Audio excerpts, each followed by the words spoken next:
Grandes coisas Deus há de fazer por nós, em nós e através de nós. Abra a sua Bíblia ainda em pé. No livro de Tiago, capítulo 1. Tiago, capítulo 1.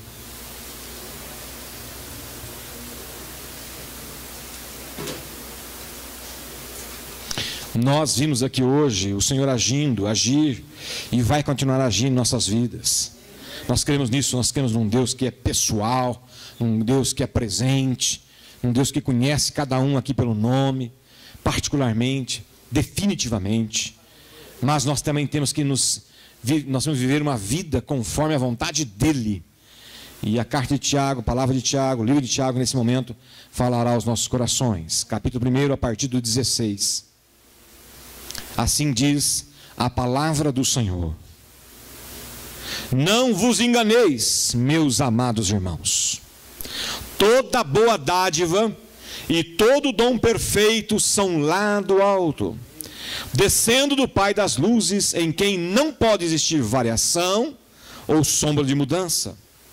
Pois, segundo o seu querer, Ele nos gerou pela palavra da verdade, para que fôssemos como que primícias das suas criaturas. Sabeis essas coisas, meus amados irmãos. Todo homem, pois, seja pronto para ouvir, tardio para falar, tardio para se irar. Porque a ira do homem não produz a justiça de Deus.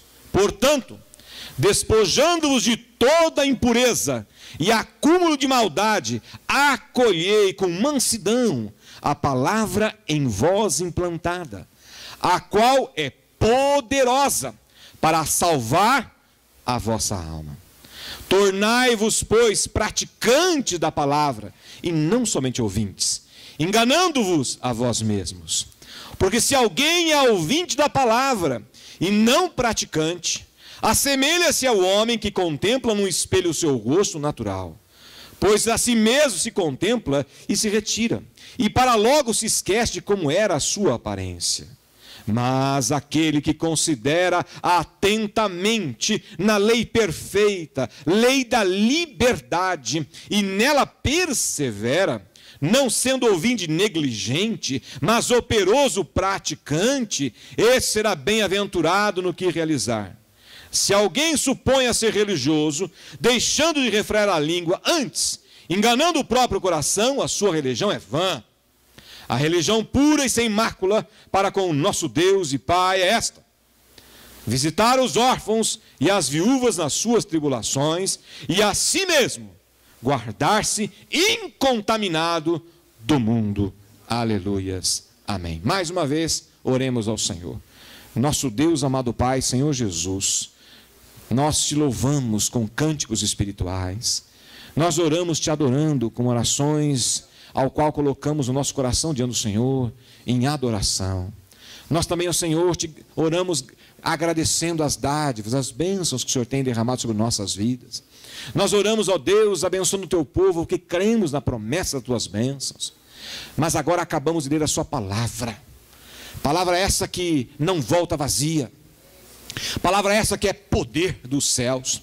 Palavra essa que transforma. Palavra essa que leva o pecador ao coração derramado diante de Deus a suplicar perdão e ser lavada no sangue do Cordeiro. Palavra essa que nos ensina, nos exorta. Palavra essa que nos traz ao centro da tua vontade. É por isso que nesta hora, Senhor, nós nos entregamos em tuas mãos, plena e completamente. De maneira que a tua palavra que será nesse momento, Pai, pregada, venha encontrar corações abertos. Corações prontos, ó Deus, a entender, compreender e viver essa palavra.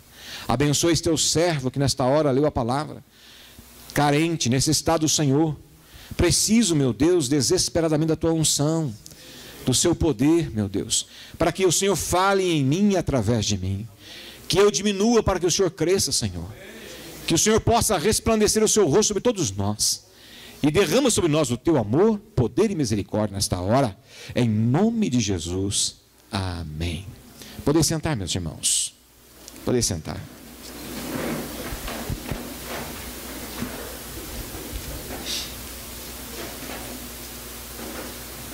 Meus amados, eu quero te fazer uma pergunta. Aliás, vou fazer mais de uma pergunta. Por que você está aqui? Por que você veio aqui essa noite? Por que você veio aqui essa noite? Qual a finalidade de você estar aqui essa noite? Por que você saiu da sua casa, pegou o seu veículo, ou veio a pé, ou veio de ônibus, e veio aqui essa noite? Por que você está vivendo? Qual a razão da sua vida? A sua vida é um comer e um beber? Qual a razão da sua existência? Qual a razão dessa igreja? Qual a relevância da sua vida? E qual a relevância dessa igreja? Porque é necessário que nós entendamos e compreendamos que a vida que Deus nos deu, e aqui está escrito isso, não vos enganeis, meus amados irmãos. Tiago começa colocando de maneira enfática: não vos enganeis. Toda boa dádiva e todo bem bom, perfeito, são lá do alto, descendo do Pai das luzes, em quem não pode haver variação nem sombra de mudança. Pois segundo o seu querer, Ele nos gerou pela palavra da verdade, para que fôssemos, cada um de nós, como primícias das suas criaturas. O que é primícias? Primeiro, por que você foi criado por Deus? Por que você está aqui? Para que você está aqui? Para que ainda Deus te mantém vivo? Porque ainda Ele não te levou. Porque Ele é o Criador, conforme está escrito aqui. E eu creio que Tiago também deva ter feito essas questões. Tiago, ele transitava numa peculiaridade muito maravilhosa. Ele refletia sobre uma questão muito fundamental para a vida do cristão. Paulo trabalha de maneira soberana, soberba, maravilhosa a questão da graça. A graça de Deus. Graça essa que nos alcançou, sendo nós quem éramos, perdidos, pecadores, fadados ao inferno, justamente, por justiça, pois pecadores éramos, perdidos éramos, merecíamos plenamente o inferno, mas essa graça de Deus, incompreensível a nós humanos, vem e nos resgata. Não porque nós pudéssemos merecer alguma coisa, mas porque essa graça maravilhosa de Deus veio até a tua vida, a minha vida, e nos escolheu, nos dando a vida eterna, nos dando o privilégio maravilhoso de nos tornar filho de Deus, o privilégio maravilhoso de ser enxertado no corpo de Cristo, ser colocado na família de Deus, a ponto de sermos chamados filhos de Deus. Deixamos a mera condição de criaturas, como todo ser vivo do planeta o é, para sermos sim, seletos filhos e filhas de Deus. Então essa noite, quando eu faço a pergunta para você, e faço também para os telespectadores que estão nos vendo também, pela internet, eu quero dizer para você, que essa é uma pergunta extremamente importante para a nossa vida. Porque nós precisamos compreender, como Tiago compreendeu, que a vida do crente é uma vida que tem que ter relevância, tem que ser relevante, tem que marcar no seu tempo, no seu espaço, tem que marcar, tem que fazer a diferença. É para isso que Deus te deu a primazia de ser colocado como filho de Deus, conforme Tiago coloca aqui. É por isso que Deus te escolheu. E nós queremos meditar nessa noite sobre isso, sobre a relevância do crente e sobre a relevância da igreja. Essa semana passada, as 2 semanas, nós ficamos viajando, eu e a minha esposa, fomos viajar para a Espanha e para Portugal. E tivemos uma viagem maravilhosa. Deus proveu todos os detalhes, nos permitiu estar viajando com tranquilidade, serenidade, sob o cuidado de Deus mesmo. Sentimos a presença de Deus, cuidando de cada momento, cada detalhe, em terras estranhas, pessoas estranhas, local estranho, mas tudo estava preparado. Tudo estava devidamente preparado para a gente, para que nós pudéssemos ter essas 2 semanas de viagem, e essas 2 semanas transcorreram-se em paz, em tranquilidade, em serenidade, de muita tranquilidade, comunhão com Deus, pois nós orávamos quando chegávamos e orávamos quando saímos do hotel, agradecendo a cidade que tínhamos acabado de passar. Tivemos o privilégio, eu e a minha esposa mesma, de termos um tempo de comunhão juntos, nesse corre-corre da vida. Às vezes a gente não tem muito tempo de estar juntos, e assim tivemos 2 semanas, tempo integral, juntos. Foi muito gostoso, foi muito bom. Tivemos o privilégio de ir lá em Portugal, visitar uma prima que eu tenho lá, a Neide, que está nos vendo nesse momento. Ela tem já o endereço da internet da igreja, já mandou até umas fotos para cá, né, das nossas fotos lá. E eu disse para ela, prometi para ela que estaria usando a gravata que ela me deu. Ó. A gravata que você me deu. Né? Aliás, muito bonita. E tivemos o privilégio de conviver com a família dela. Foi muito gostoso estar lá, participando juntamente com a intimidade deles.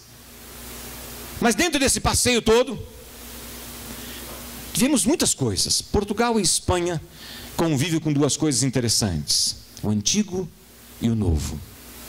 Muitas coisas antigas, palácios, castelos, fortes, coisas antigas mesmo, que remontam a 1000, a 1200, muito bem conservados, cuidados, museus, muitas coisas históricas, artes, arqueologia, muitas coisas bonitas.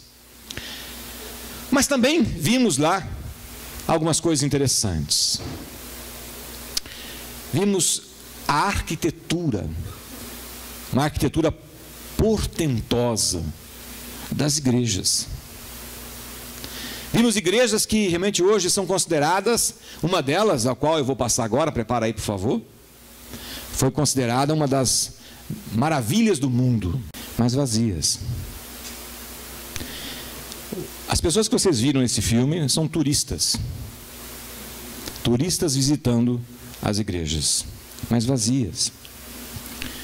Nós estávamos em Madrid e vendo a televisão à noite, estávamos procurando canais para conhecer a televisão, e vimos uma igreja com um momento litúrgico. E era uma igreja imensa. E havia uma meia dúzia de pessoas. E a meia dúzia de pessoas estava lá participando daquele momento litúrgico, com ar de desinteresse. No outro dia, coincidentemente, fomos naquela igreja. E realmente ficamos espantados com a beleza, com o tamanho, com o porte da igreja. E a igreja estava lotada de turista. Eu estou passando isso. A pergunta nossa é: qual é a relevância da igreja? O que é a igreja? O que é a igreja? O que é a igreja? Nós vimos aí na Europa, nós vimos na Coreia, nós vimos aqui no Brasil, nós vimos igrejas monumentais vazias, monumentais cheias, repletas de pessoas, dentro da sua fé, mas igreja cristã, todas elas igrejas cristãs. Mas para que existem essas igrejas? O que é a igreja? A igreja é a representatividade desses monumentos que nós vimos? O que é a igreja? A igreja é o corpo de Cristo. A igreja não é esses prédios monumentais. Os prédios foram edificados para poder receber a igreja. Mas, quando você vai a um lugar desse, você vai à igreja tal. Mas nós sabemos que a igreja não são as construções. As construções são dentro da necessidade do povo que a frequenta. Nós hoje estamos nesse recinto. Foi dito aqui, quando o Antônio estava dando um testemunho, que nós tínhamos feito um evento aqui na Cancha, e que nós, se tivéssemos tido um resultado estupendo, não tínhamos colocar, porque nós estávamos lá naquela sala pequena, que cabia no máximo 80 pessoas. Hoje nós estamos aqui para 180. Estamos indo para a Cancha, construir um templo ali, para em torno de 300 a 400 pessoas. Se fizer mezanino, 500 pessoas. Para quê? Para quê? Para que isto existe? O que é a igreja? De quem é a igreja? Da Europa? Da Coreia? Do Brasil? De quem é a igreja? Nós sabemos que a igreja é de Cristo. Nós sabemos que nós somos o corpo de Cristo. Mas para que Deus criou a igreja? Para que Jesus formou a igreja? Igreja essa que foi chamada de igreja já nos momentos já dos apóstolos. Já foi chamada de igreja. Mas qual igreja? Para que a igreja? Para quê? Qual? Qual a relevância, como eu disse, da igreja? Qual é a marca que a igreja deixa? E qual é a marca que ela tem que deixar? Qual? Gerar possibilidades de milagres? Ser um ajuntamento de pessoas que vão proporcionar milagres? Será que seria para gerar possibilidade de prosperidade? Para que as pessoas, através da igreja, sejam prósperas, cresçam, sejam pessoas que tenham a possibilidade de evoluir, seja na vida, seja nos relacionamentos? Será que a igreja terá a possibilidade de se juntar para gerar concertos? Concertos, onde pessoas adentram a porta da igreja, adentram esse recinto, e ao se comunicar conosco, e ao receber a palavra, sejam consertados dos seus pecados, dos seus delitos, das suas mazelas. Será que a igreja existe para isso? Será que Cristo criou a igreja com essa finalidade? Seria interessante então nós voltarmos um pouco no tempo para entendermos essa relevância da igreja. A relevância da igreja. Voltamos um pouco no tempo, vamos até o Velho Testamento e vamos entender um pouco essa questão da igreja, do povo de Deus, na perspectiva de Deus, não na perspectiva dos homens, mas na perspectiva de Deus, então, olhando para o Velho Testamento. E a igreja, evidentemente, o povo de Deus começa lá com Abraão. Abraão é chamado, sai da sua parentela, sai do seu povo. Que povo era ele? Dele? Um povo idólatra, um povo com imagens, um povo que cria em vários deuses, um povo que tinha N superstições. Deus chama Abraão daquele povo e diz: sai desse meio e vai para algum lugar que eu vou te mandar. Qual lugar? Vai. E Abraão não sabia. E Abraão se tornou um nômade, ou seja, aquele que nunca tinha um lugar fixo para estar. Ele sempre estava caminhando, andando. Só que você vai vendo a história de Abraão, você vai perceber que em cada localidade que ele chegava, antes de armar a sua tenda, antes de construir a sua casa, ele levantava um altar de adoração. Montava um altar, levantava um altar a Deus. Aí nós começamos a compreender então a razão da criação do povo de Deus, e por que Deus chamou Abraão, e porque através dele saiu uma nação chamada Israel. Porque há necessidade de que o povo compreenda que há um Deus único e soberano sobre a terra. Deus chamou Abraão, dele fez um povo para que assim procedesse.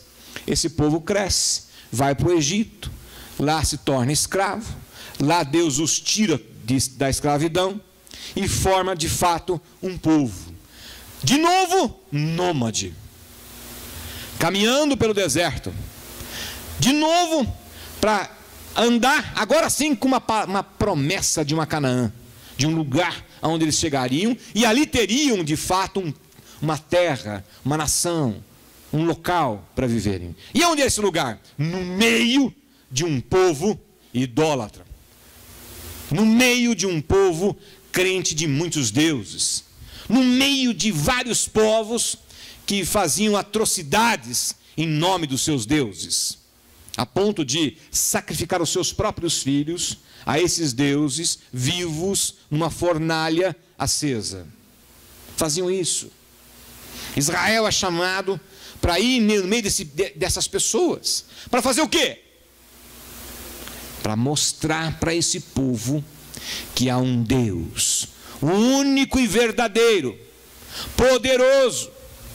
Um Deus que os tirou com mão de ferro da escravidão.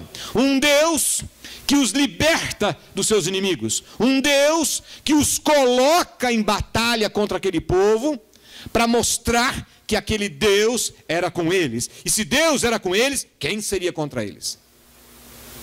Deus levanta esse povo e o coloca no meio de todas essas nações para servir de exemplo, para mostrar para aquelas pessoas que há um Deus.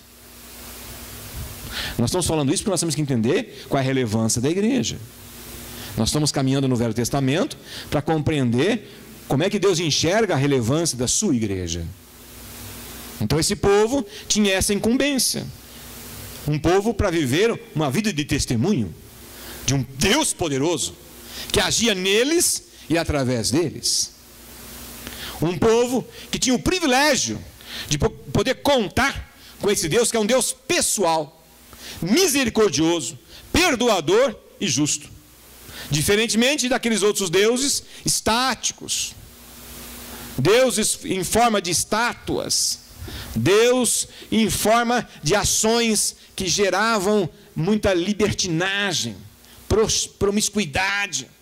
O culto de algum desses deuses era formado nos templos com relações sexuais no templo, porque geravam a forma daquele povo ter a fecundidade, tanto da vida nos seres humanos como na terra. Era assim aquilo que havia naquele tempo. E esse povo entra no meio deles para testemunhar de um Deus que é pessoal, conhece cada um, interage com eles, age nas suas necessidades, os liberta, os cura e os dirige. Lembram do episódio de Elias lá no Monte Carmelo? Quando ele monta aquele cenário todo, levanta um altar, chama todos aqueles sacerdotes de Baal e vamos fazer uma peleia, como dizia o gaúcho. Vamos fazer o seguinte: nós vamos agora aqui invocar o nosso Deus. Vocês invocarão o de vocês e eu vou invocar o meu, o Deus de Israel. E vocês invocam o de vocês e vamos ver quem é Deus. Vamos ver quem é Deus. E a coisa pega, porque nós conhecemos a história. A Bíblia nos relata bem isso. Que ele dá a primazia para eles. Chama o Deus de vocês. Faz com que esse animal que está sobre esse altar, Deus o receba. Baal o receba. E receba de forma de Deus. E não acontece nada. E ele começa a gerar chacota com eles. Quem sabe vocês devem orar mais alto. Talvez ele está dormindo, ele deve estar cansado. Chama mais, e nada acontece. E quando chega a vez de Elias, nós conhecemos a história. Manda jogar água para cima disso aí. Jogaram água, mais água, mais água. Jogaram água a ponto de inundar tudo. A terra no entorno ficou totalmente umedecida, a ponto de gerar, como diz, um pequeno laguinho em volta daquele altar. E quando ele invoca Jeová, vem o fogo do céu, que consome não somente aquele animal que estava no sacrifício, mas diz a Bíblia que lambe a água que está em volta. É para isso que Deus chamou Israel, para mostrar ao povo, aquele povo idólatra, aquele povo que vivia em promiscuidade, aquele povo que vivia absolutamente sob a mentira de Satanás, do diabo, que há um Deus forte, poderoso, justo e verdadeiro. E pessoal, que atendeu a oração de Elias. Atendeu a oração. Porque podia ser o maior vexame. Elias podia orar e nada acontecer. Isso é o maior vexame. No entanto, não foi isso que aconteceu. O Velho Testamento nos mostra isso, que o povo de Deus tinha uma missão, tinha uma razão de ser. Para isso, eles foram criados, foram libertos e foram levados naquele lugar. Esse é o Velho Testamento. Novo Testamento, nós vemos as coisas acontecendo com a mesma importância, só que agora com outra relevância. Agora nós temos uma coisa que aquele povo não soube fazer. Aquele povo não soube entender com clareza o que eles deveriam ser e fazer. Agora vem Jesus e implanta com seus apóstolos uma questão agora que esta igreja precisa levar essa mensagem, levar essa palavra, levar aquela forma que Deus quer para o povo, sem que haja discriminação de raça, de cultura, de condição social, seja de senhor, seja de escravo, seja de sexo, ou seja de qualquer coisa. Agora, essa igreja precisa entrar na sociedade sem fronteiras, entrar de tal maneira que não haja gregos, não haja romanos, não haja colossenses, não haja de Efésios, não haja quem quer que seja, mas que essa palavra possa encontrar pessoas que necessitam conhecer esse Deus. E irão conhecê-lo agora através do seu Filho, Jesus Cristo. Jesus Cristo tem que ser conhecido pelas pessoas. A sua ação aqui na terra tem que ser conhecida por essas pessoas. Através de quem? Do seu povo. Do seu povo. E aí esse povo, lá no começo, começa a ter a mesma tendência do povo do Velho Testamento. Lembram das questões que Paulo teve com os judeus? O que os judeus diziam? Os judeus cristãos, o que diziam? Não, para que se torne realmente um crente, tem que ser judeu, ou pelo menos tem que aceitar todas as questões litúrgicas, a cultura, as práticas dos judeus. E o que Paulo diz? Não, nós queremos agora um evangelho que nos dá liberdade dessas coisas. E aí, como o povo quer realmente ficar preso nisso, vem o quê? Vem o que chamam de dispersão. Deus faz com que esse povo tem que ser, para tudo quanto é lado. Vai para tudo quanto é lado. Deus manda esse povo para tudo quanto é lado. Bota para cima deles uma atitude do Estado romano que faz com que eles tenham que ir para tudo quanto é lado. E aí eles vão viver na prática aquilo que Jesus ensinou. Não porque eles entendessem isso com clareza, mas porque eles tinham que viver isso, uma vez que eles estavam vivendo a chamada dispersão. Dispersão. O Novo Testamento traz isso. Traz que agora a salvação é com exclusividade na pessoa de Jesus Cristo. No Velho Testamento eles viviam isso na perspectiva do Messias que viria. Mas agora eles não têm mais a perspectiva, agora eles têm o fato concreto. O fato de Cristo ter vindo, ter sido crucificado, ter se ressuscitado no terceiro dia, estar sentado à direita do Pai, intercedendo por nós, através do próprio Espírito que age por nós, em nós e através de nós. Esse Novo Testamento, o povo tem que falar isso para as pessoas, que agora há um Cristo, que veio, esse Messias já veio, e ele já esteve aqui conosco, e ele proporciona a cada um agora que crê nele a vida eterna. Você não precisa mais pegar animais, matar animais, para encontrar a solução da sua vida. Agora você tem a Cristo, que é o Cordeiro eterno que tira o pecado do mundo. E Tiago vem falando disso, que Cristo é o Cordeiro supremo e eterno. que não há mais necessidade, nós temos nenhum outro substituto, que Ele é o único, eterno, para nossas vidas. Mas esse Novo Testamento vem falando outra coisa, que agora nós temos que crer nesta palavra esta, que é regra de vida e prática.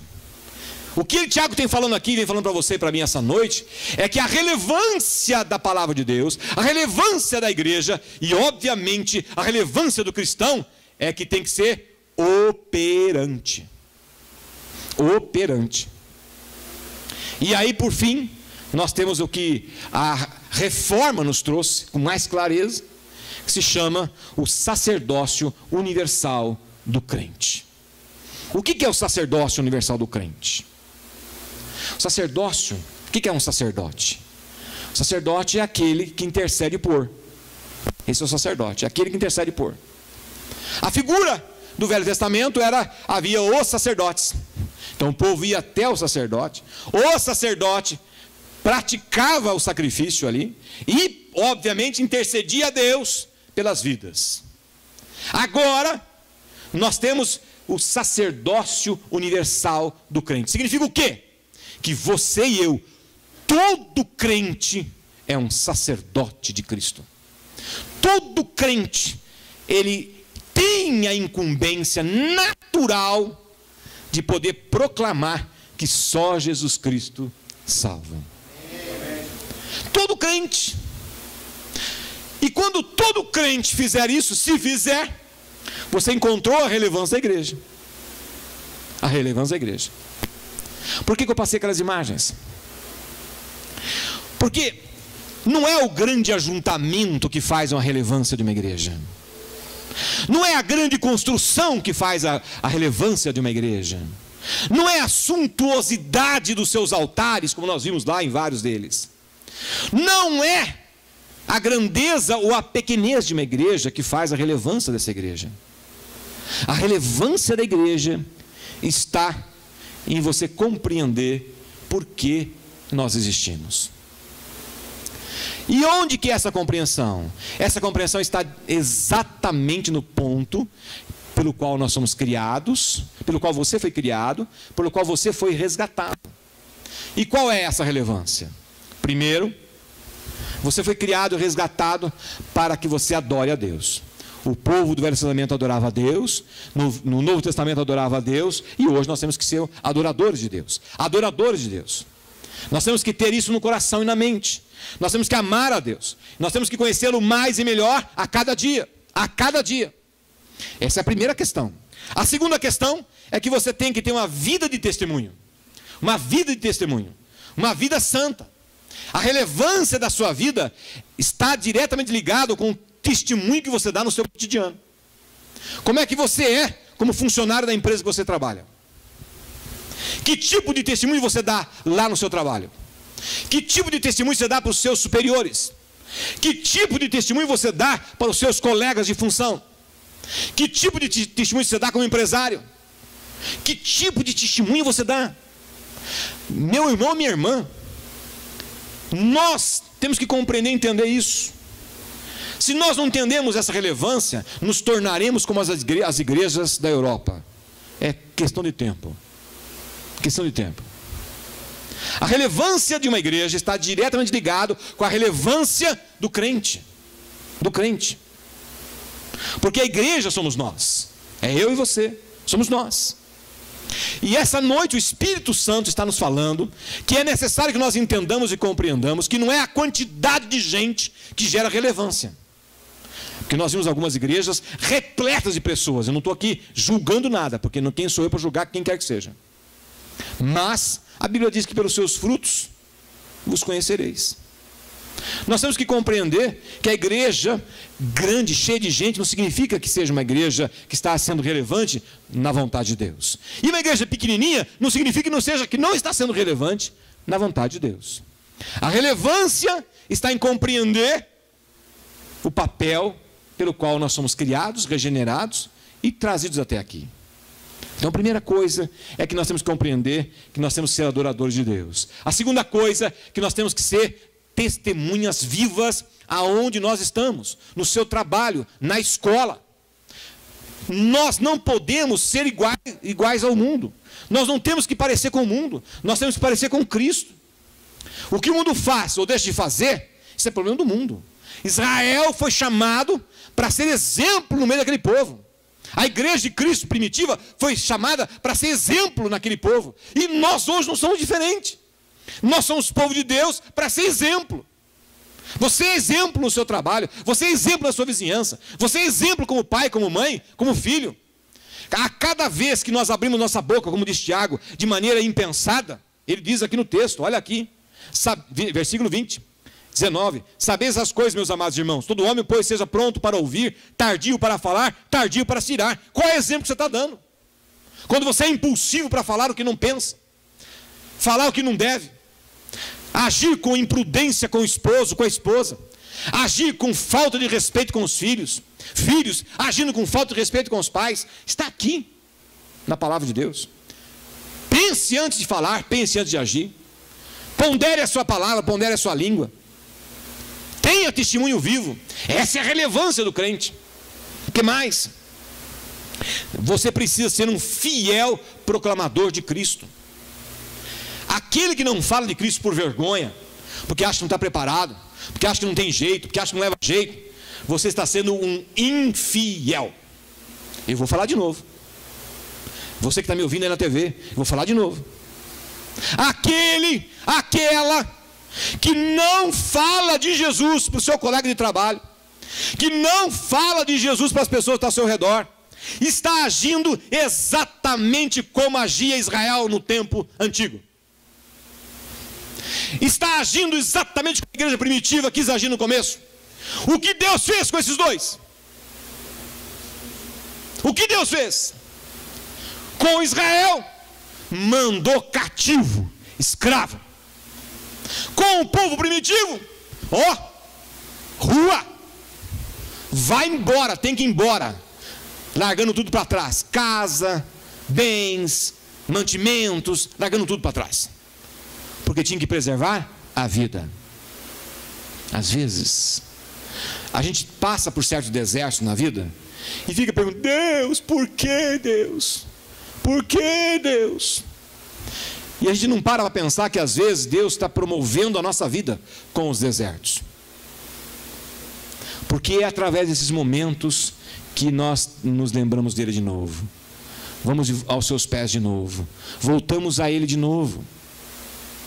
Então eu te pergunto, para que você precisa passar por isso? Para quê? Abra a sua boca e fale de Cristo. Mas falar o quê, pastor? Dê testemunho. Nós vimos aqui um testemunho hoje. Eu tenho dito para vocês: irmãos, falem comigo. Eu quero a cada domingo que vocês tenham 2, 3 para dar testemunho. E quantos testemunhos nós temos domingo aqui? Por que nós não temos testemunhos aqui? É porque não estamos sendo relevantes? Ou é porque não está tendo coisas relevantes? O que está acontecendo? Quando as coisas não acontecem nada, gente, pergunte-se: o que está acontecendo? O que está acontecendo? Quando não acontece nada na tua vida, pergunte para Deus: papai, o que está acontecendo? O que está acontecendo? Nós precisamos ter esse entendimento. Nós precisamos entender, queridos, que o texto fala aqui com clareza. Olha lá comigo, versículo 26, 27, aliás. A religião pura e sem mácula para com o nosso Deus e Pai é esta: visitar os órfãos e as viúvas nas suas tribulações. É claro que não são só os órfãos, e é claro que não são só as viúvas. Aqui é uma forma de expressão. Aqui é claro que você tem que entender e compreender que é atender a todos que passam por necessidades e tribulações. É necessário que o povo de Deus não seja um povo só receptivo. O que é um povo receptivo? Quem me procurar eu ajudo. Quem me procurar, às vezes eu ajudo. Quem me procurar, pode ser que eu ajude. A gente tem que ser olhos de Cristo, mãos de Cristo, boca de Cristo, pés de Cristo. Nós temos que ir ao necessitado, não esperar o necessitado. Nós somos povo de Cristo, nós somos corpo de Cristo. É necessário que você entenda e compreenda que você precisa estar ligado naqueles que precisam de Cristo. Abra sua boca e tenha uma palavra de oração para alguém. Ore. Será que custa alguma coisa você orar para uma pessoa? Orar para uma pessoa? Ah, pastor, eu talvez não saiba falar muito bem sobre as coisas de Deus. Mas quem disse que você precisa falar sobre a palavra de Deus? Fale sobre o que o Deus tem feito na tua vida. Ore por Ele. Ore com fé. Como é que nós temos aprendido que nós temos que orar com o que mesmo? Empatia. Não ouvi. Com o que mesmo? Empatia. E o que é empatia? Se colocar no lugar do outro. Faça isso e você estará vivendo a fidelidade deste amor de Deus. E por fim, não desista jamais, sob nenhuma circunstância, da sua fé. Não desista. Creia em Cristo, creia no poder de Deus, creia nessa palavra, creia que Deus é poderoso para fazer infinitamente mais do que nós pensamos, do que nós sentimos. Creia nisso. Creia que Deus quer fazer milagre. Deus quer agir em você, através de você. Creia nisso. Vá às pessoas, olhe para as pessoas. É para isso que Deus criou a igreja, para que a igreja vá no vizinho. Mas o vizinho, pastor, não quer nada com coisa nenhuma. Não tem importância. Se você sabe que está tendo alguma dificuldade lá, vai lá orar com ele. Um colega de trabalho está passando uma luta, vai orar com ele. Ora com ele. Mas orar como? Ora 2 minutos, 1 minuto. Ora. Seja relevante como cristão, e a igreja o será. Seja relevante. A palavra de Deus lá em Apocalipse, se você ler as 7 cartas de Apocalipse, você vai ver que elas terminam todas com um processo parecido. Elas terminam dizendo: ao vencedor dar-te-ei a coroa da vida. E fala mais coisas: darei ao vencedor as vestes brancas, darei ao vencedor que o seu nome seja escrito em pedrinhas, que não vai ser jamais esquecida. Darei ao vencedor que o seu nome jamais sairá do livro da vida. Darei ao vencedor que coma do maná eterno. Darei ao vencedor vestes brancas. Darei ao vencedor o privilégio de me sentar ao meu lado. Darei ao vencedor o direito de governar as nações. É isso que diz lá em Apocalipse. Mas a quem vai receber isso? Aqueles que forem relevantes. Relevantes. Meu desejo, meu irmão, é que essa igreja seja uma igreja relevante. Nós sejamos relevantes. Mas nós somente... Eu tenho me perguntado isso, queridos. Eu tenho que confessar isso para vocês. Eu tenho me perguntado isso. Nós temos já ter o projeto de ir para lá. Para quê? Para quê? Olha quantas cadeiras vazias nós temos aqui dentro. Para quê? Precisa. Precisa. Para que nós vamos pular de 180, 130, aqui 150, para 300? Para quê? Só há um motivo. Só há uma razão. Relevância. Relevância.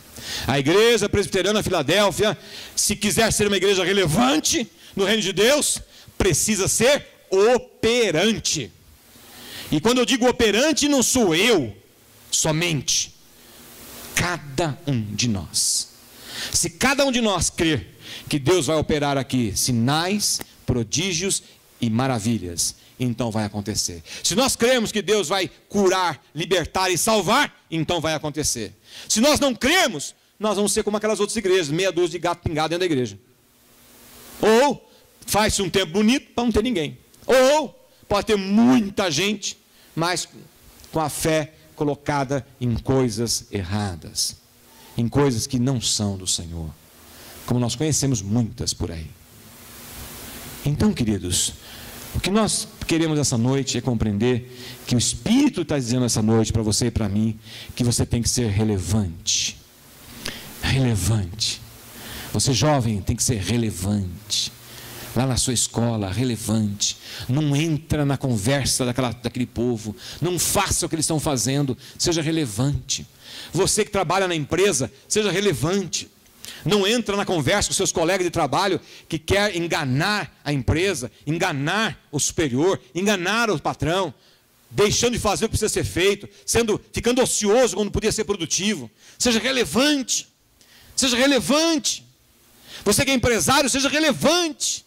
Não dê exemplo de sonegação. Não dê exemplo de engano, de enganar o cliente. Não dê exemplo disso. Pelo contrário, dê exemplo de fidelidade a Deus. Seja relevante. Na sua casa, seja relevante como marido. Dê exemplo aos seus filhos através da forma como você atende a sua esposa, como você respeita a sua esposa. Dê exemplo aos seus filhos, mulher, respeitando o seu esposo. Cuidado com o que você abre a sua boca para falar com o seu esposo, da sua esposa. Filhos, sejam relevantes com os seus pais. Fale nos seus pais com forma de enobrecê-los, honrá-los, porque eles são honrados pelo Senhor. Então é isso. Vamos ser aqueles que vamos falar da Igreja Presbiteriana de Filadélfia, não como a igreja, mas como uma igreja em que Cristo opera por amor, misericórdia, graça e poder. Amém? Amém? Que assim seja. E aí nós poderemos ir para o lado de lá, com convicção, com clareza, porque aquele espaço se tornará pequeno. Amém? Glória a Deus. Que Deus esteja enchendo o seu coração dessa verdade, dessa palavra, e que nós possamos retomar a vida de crescimento pessoal, espiritual, familiar e congregacional. Juntos nós estaremos crescendo para dar glória a Deus, para que pessoas sejam curadas, libertas e salvas. Baixe sua cabeça, vamos orar. Amado Pai Celestial, nós somos gratos, ó Deus, pela palavra que o Senhor nos trouxe essa noite. Palavra de exortação, onde nós precisamos aprender a viver de forma relevante, dando testemunho do Senhor aonde nós estivermos. Que nós possamos sair desse recinto, Pai, conscientes e convictos que a cada dia da semana nós podemos aproveitar esses momentos com nossos clientes, com nossos superiores, com nossos subordinados, com nossos colegas, com os nossos amigos, com os nossos parentes, dando testemunho de que Jesus Cristo cura, liberta, salva, opera com poder e graça. Meu Deus, que nós possamos ter uma boca para proclamar isso, convidando as pessoas, ó Deus, a participar das células, convidando as pessoas a participar da igreja, vindo, Pai, com assiduidade à igreja, para cultuá-lo, adorá-lo. Meu Deus, coloca no coração de cada um de nós esse entendimento, para que tenhamos, ó Deus, uma igreja forte no Senhor, para que possamos ser relevantes nesse local, nessa cidade, nesse tempo, em nome de Jesus, meu Deus. Nos abençoe e nos guarda, Senhor. Que o Senhor possa resplandecer o seu rosto sobre nós, que o Senhor possa nos levar em paz, que o Senhor possa nos dar a sua segurança, o seu entendimento, a sua sabedoria, que o Senhor derrame sobre nós o teu Espírito Santo, de tal maneira que possamos transbordar dele, que, ó Pai, as suas infinitas misericórdias se renovem a cada manhã em nossas vidas, que o Senhor derrame sobre o teu povo, ó Pai, a tua sabedoria e o teu poder, de tal maneira que o seu povo possa, Pai, crescer na graça e no conhecimento do Senhor, a cada dia, a cada manhã, de maneira poderosa no Senhor, e que nós possamos vencer o maligno em cada tentação, que o teu povo possa, ó Pai, ser um povo vencedor, para proclamar que só Jesus Cristo salva, e nós, Pai, possamos estar aqui de novo, a nos encontrar na próxima semana, cheios do amor de Cristo, dando testemunho, Deus, daquilo que o Senhor tem feito em nós e através de nós. Eu abençoo, Pai, teu povo, no teu nome, em nome do Pai, do Filho e do Espírito Santo de Deus. Amém. Amém? Amém. Amém. Graças a Deus.